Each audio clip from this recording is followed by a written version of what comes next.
Howdy folks. This is going to be a quick little video where we talk about a topic called function overloading. So we've been talking about functions, and one of the things that functions have is that they have a return type, and they also have a parameters or arguments that go inside the parentheses here.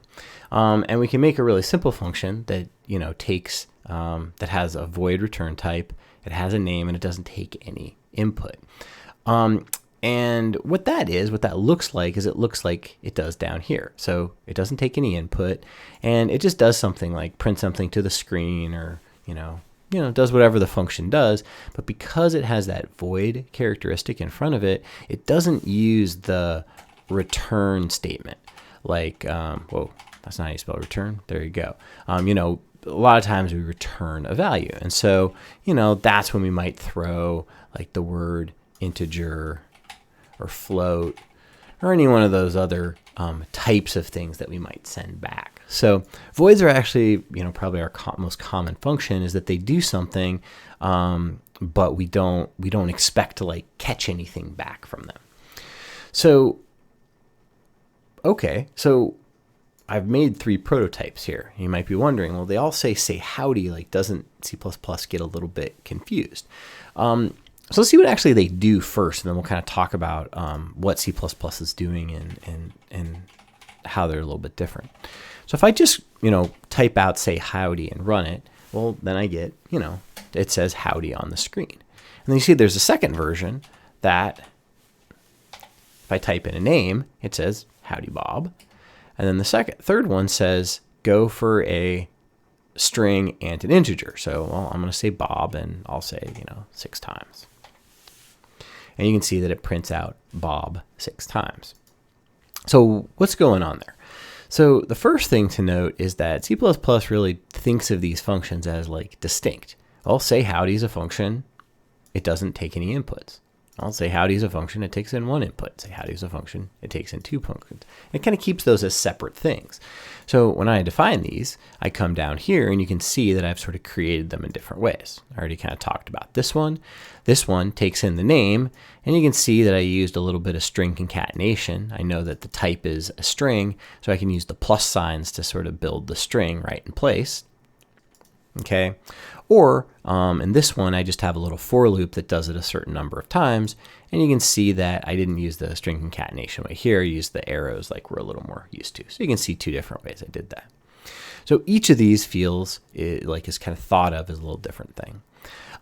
Why might you do this? Well, sometimes you have functions that behave a little bit differently if you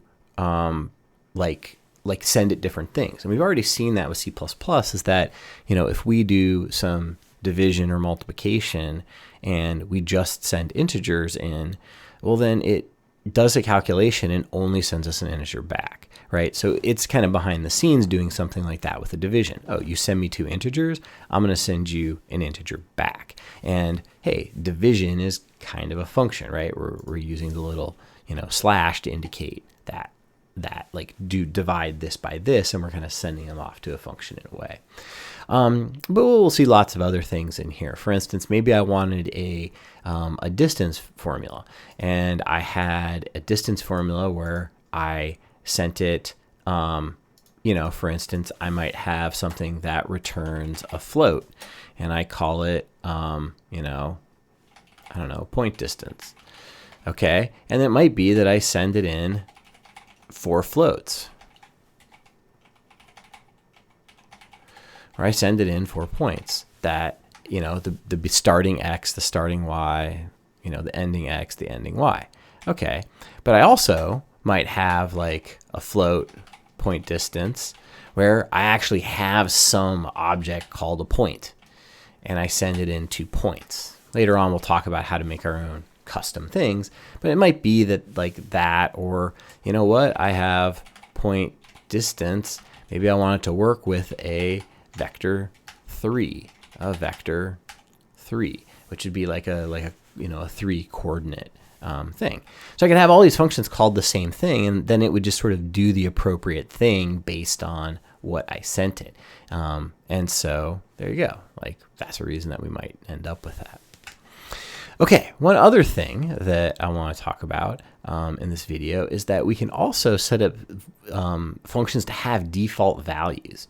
So I'm going to get rid of these for a second, and we'll just do it with the one.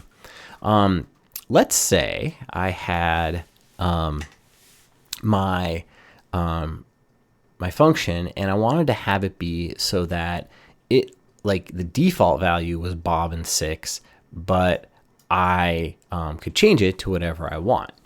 So in this case, I actually use the names of things, and I actually give a little more detail to my variables. Okay. And so here I'm providing some default values. So you can see here that if I run my say howdy function, and you'll see I didn't give it any parameters, but it did some default stuff. It said, okay, cool, my default is Bob and 6. But if I say howdy and I do, you know, Jessica and 8, then when I run it here, I'm going to see that I get, you know, my 8 Jessicas tacked on to the end. So this is a really cool way if we have a function that we sort of like use a certain way almost all the time, but we want it to be customizable to be flexible later on as we give it some default values, and then we can check them a little bit later. So that's it for this video. Just a couple of things. Catch you later. Bye.